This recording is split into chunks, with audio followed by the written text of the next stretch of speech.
So Mayo 520, Tipperary 313 at Croke Park in the All-Ireland Senior Football Championship semi-finals. Mayo are through to the All-Ireland final once again, and they will play Dublin in an attempt to end their 69-year wait for an All-Ireland title. And it sounds so familiar, we've been here so many times, Dublin and Mayo in yet another All-Ireland final. And look, listen, what a win in the end for Mayo. A tremendous game, a bizarre game in many ways. It looked like teams were forgetting to take points in this game at times. Everyone just seemed to be continuously going for goals. There was horrendous defending on both teams. There was tremendous attacking on both teams, in particular in Cillian O'Connor, who hit 4-9 and gave a man-of-the-match display and a Footballer of the Year display. Footballer of the Year display, in my opinion, because, when you look through what he scored in total now, it'll be interesting to see what his total tally is. I may go back and have a look maybe after this video. But generally, what a performance from Cillian O'Connor. And look, listen, what a performance from Mayo. They were exceptional tonight in total. They only hit 3 wides in the game, which is exceptional. It's very unheard of at times in Gaelic football, and especially in those conditions. Like, it was so foggy out, you could barely even look outside your window at times today here in Dublin, not too far from Croke Park. Yeah, look, listen, what a win for Mayo. They're through to an All-Ireland final. They deserve a lot of praise tonight, rightly so. Tipperary, they went out fighting in the end, and they got a couple of goals late on from the likes of Paddy Feehan and Conor Sweeney. But I think all in all, Mayo in the end, comfortable winners, running out 13-point winners. And of course, I'm here with my thoughts and my reaction. So yeah, let's get straight into it.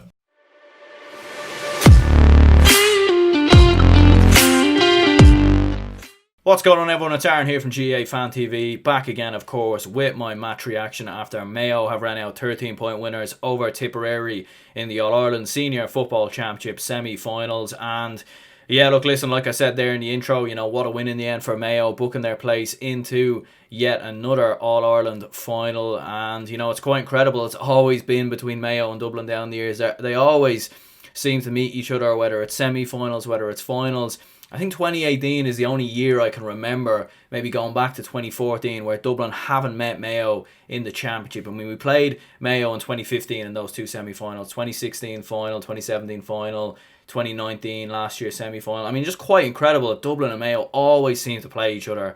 And, it is a rivalry for the ages. And look, listen, I am delighted in many ways that it is both Dublin and Mayo in the final, because I think they are the two best teams in the country this year, without a doubt, certainly on form. And, looking ahead to that final, it's going to be very, very interesting to see. But look, listen, first of all, what we'll do is we'll break down the game, talk about the big talking points, the big matchups, and the big scores as well. So I suppose first of all, we'll have a look at the teams that took to the field. So we'll have a look at the Mayo team here first of all. So you had David Clark in goal, Oisin Mullen, Chris Barrett and Lee Keegan. Then you had Paddy Durkin, Stephen Cohen and Owen McLaughlin making up the half-back line. Conor Loftus and Matty Ruane in midfield. Kevin McLaughlin, Ryan O'Donoghue and Jeremy O'Connor, of course, playing in the half-forward line. Tommy Conroy, Aidan O'Shea and Cillian O'Connor making up the full-forward line.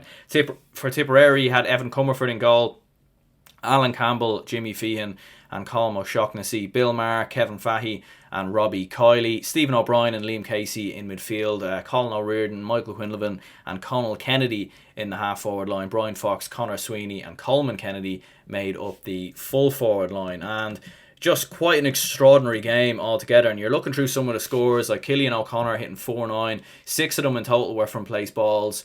Just what an outstanding performance altogether from Cillian O'Connor. He looks sharper than he looked in previous years as well. Like, I think he's always been a marquee forward. I know some people were saying online, like, some people were saying he's not a marquee forward or whatever. I honestly don't think that was the debate. I think the debate was maybe with Cillian O'Connor is in the big critical moments, in the big decisive moments, the pressurising moments.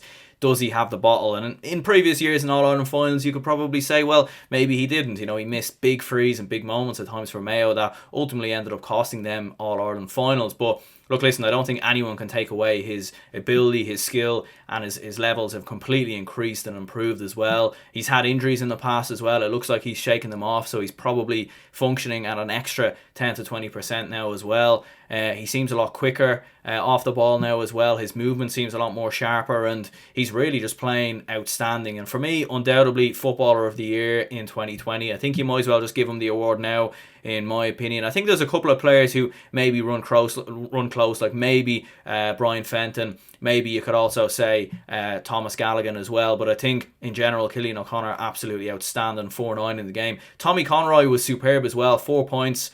Very bright indeed. Even late on as well, he hit a couple of very bright points indeed from distance and cutting away from his man. I thought he was great. Jeremy O'Connor got himself a goal as well, of course, right before the end of the first half. And he had a couple of other scores as well, like Darren Cohen coming off the bench, getting a couple of points. Matty Rowan, Paddy Durkin, Aidan O'Shea, Conor Loftus, Kevin McLaughlin, all chipping away with points as well. I think a special mention though has to go on the Tipperary side for Conor Sweeney, 1-9 in the game, and look 8 of them were from frees. But I do think at the same time, like, you've seen the conditions out there, especially in the second half, not that easy to be hitting frees from distance.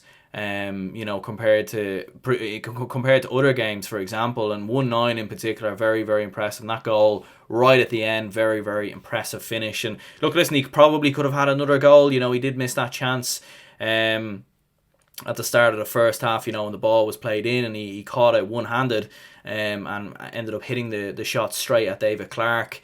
Brian Fox got himself a goal as well. That was another kind of mad goal, bizarre kind of goal where he didn't even connect with the ball at all, and it just seemed to roll past David Clark and just about crept over the line. Colin O'Riordan with 2 points, Paddy Feehan getting a goal, Stephen O'Brien, Kevin Fahey all chipping away with points as well. And just kind of running through kind of some of the big talking points kind of in the game. Like Tipperary, certainly straight off the bat, like they were very direct, and they were certainly hitting a lot of long ball into that full forward line, into the likes of Sweeney and Quinlivan, and it was causing problems for Mayo. And like in the opening 10 to 15 minutes, I actually worried quite a bit for Mayo here, because you kind of got the sense that maybe if Quinlivan takes that chance, if Sweeney takes that chance, and suddenly Tipperary have a couple of goals on the board, you're thinking this could actually be quite worrying for Mayo here. But in the end, that didn't materialise at all. I think Mayo dealt with that problem pretty well, in terms of Tipperary were, in many ways for me, they were architects of their own downfall. Comerford kept going short with kickouts, which I thought was surprising. You could see at times the likes of Liam Casey, Kevin Fahey, Mayo were turning the ball over in Tipperary's defensive line, like in their full back line, in their half back line, and against this Mayo side, you just cannot do that. And I think a lot of people were saying coming into this game, like, yes, Tipperary do have Colin O'Riordan, yes, they do have Sweeney and Quinlivan, but they are a Division 3 team, and they are a side that just about escaped relegation from Division 3. And I think defensively, they got found out today, in my opinion. They got found out massively, and they don't have great ball carriers in defence. They don't have what Mayo might have in the likes of Paddy Durkin and Owen McLaughlin, where they're going to get the ball and just drive straight through, break through that press, that opposition press, and Tipperary couldn't do that at all. And even at times when Mayo were breaking beyond Tipperary, there was a lot of fouls from Tipperary, in particular in the opening 10 to 15 minutes, like a lot of indiscipline from Tipperary, which was costing them. And obviously the first goal, like Aidan O'Shea winning possession, as I said before, on the edge of the square, turning the ball over, playing it into Tommy Conroy, and then he fist passed it into Cillian O'Connor, who was able to simply fist it into the goal. Obviously Brian Fox responded, and I think Mayo, like, they will look at their own defence this year and really be questioning their defence in particular. Look, listen, I think they've done alright defensively up until this game, but in this game in particular they looked very suspect. They were certainly leaving a lot of spaces in behind in that full back line. Like, it was 2v2 at times, and a lot of times Sweeney was winning the catch of the ball, and there was a breaking ball that Tipperary were gathering. You had situations where Lee Keegan was fouling. He got a black card, a couple of other cynical fouls as well. Like, on another day, Tipperary could have scored as many goals as Mayo in this game. You're thinking of that Quinlivan early chance as well. Like, I think that chance maybe came too early for Quinlivan, in all honesty. Like, when he got the ball and he was 1v1 with Clark, he kind of looked confused. He didn't really know what to do. He was like, he actually, I don't think he could believe that he had that much space and that much time to pick out a chance. And in the end, he kind of ended up doing nothing. It was a decent save by Clark, but I do think at the same time Quinlivan really should have put more power into it, and maybe kind of hit it to the keeper's left rather than trying to kind of go around him.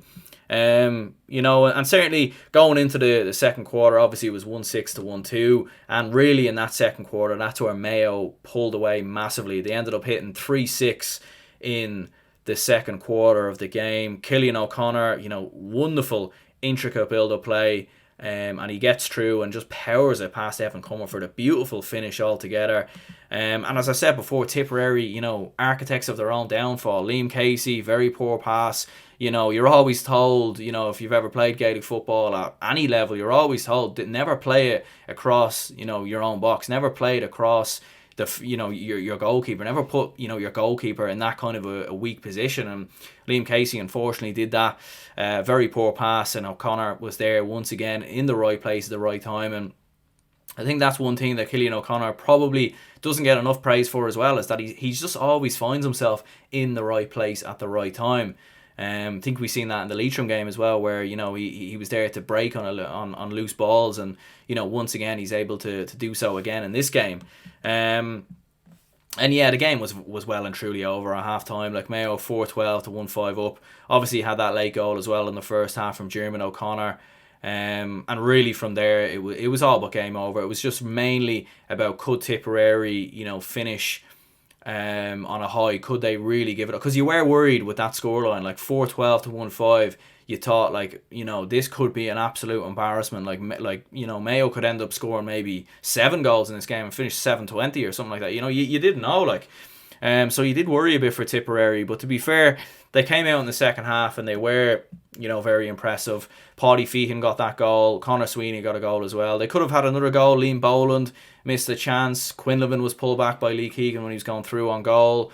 Few other kind of incidents as well. Few other kind of half goal chances and moments here or there for Tipperary. And certainly that will be a worry for Mayo, because I definitely do believe coming up against Dublin in the final that if Mayo play like that defensively against Dublin, this could be over at half time. Like, Dublin will destroy Mayo in that essence. But at the same time, I do expect Mayo to improve a lot more, and I wouldn't expect them, this is, in essence, is actually probably a good thing for Mayo, because I think they'll be able to learn from some of the defensive mistakes they made in this game and adapt now going into the All-Ireland final in 2 weeks' time. And look, listen, yeah, massive praise has to go to Mayo.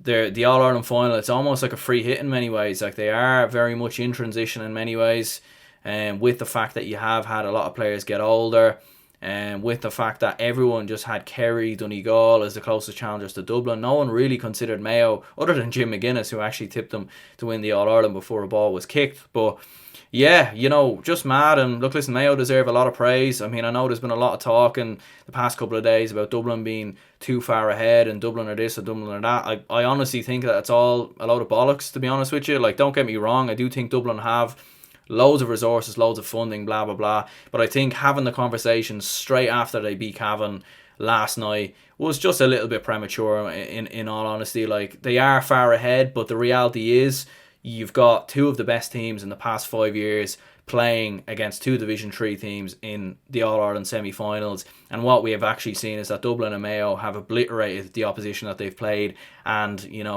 both games were essentially over by half time. If anything, the Dublin and Cavan game was actually a lot closer at half time. And look, listen, certainly not going to get into the resources funding debate, because a lot of people tend to jump on this debate without actually knowing any facts at all. But it is something the GA will have to look at moving forward. There's absolutely no doubt about it. But I do also think at the same time that the gap isn't as big as what people think, in my opinion. A lot of people are saying, like, oh, Dublin's win over Cavan was grim and it was vague and it was this and it was that.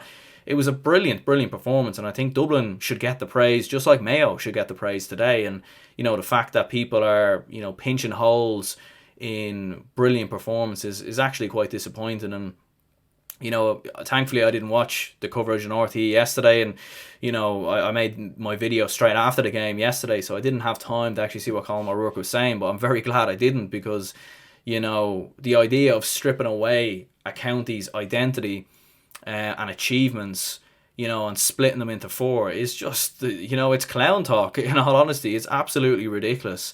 Like, what jerseys are these teams going to wear? Like, who's going to manage these teams? What colours are they going to be? What happens to all the All-Irelands Dublin have won in the past? How do you differentiate between someone who's on the east side of Dublin and the north side of Dublin? Do you know what I mean? It's just ridiculous talk, and it seems very easy to say split Dublin in four or split Dublin in two. But why punish Dublin when they haven't done anything wrong? Like, it's not Dublin who've caused this, it's the GAA. So why punish Dublin because of the, do you know what I mean? It's just, it's, and I'm not going to get too much into it today, in all honesty, but punishing Dublin for what they've achieved. And look, listen, they were given loads of resources, they were given a lot of funding, and without doubt that does need to be addressed. But I do think at the same time, stripping a county of its identity and what it's achieved is just ridiculous. It's absolutely ridiculous. And certainly for me, the sooner Colin O'Rourke gets off the telly, the better. But thankfully we have Sky there anyway that we can watch the games on. But look, listen, I'm going to go ahead and wrap this up here. Do leave a like and subscribe if you haven't already. Fair play to Mayo. They deserve massive praise. And certainly, it's going to be interesting to see going into that Dublin game. I would not rule Mayo out. Dublin will be favourites.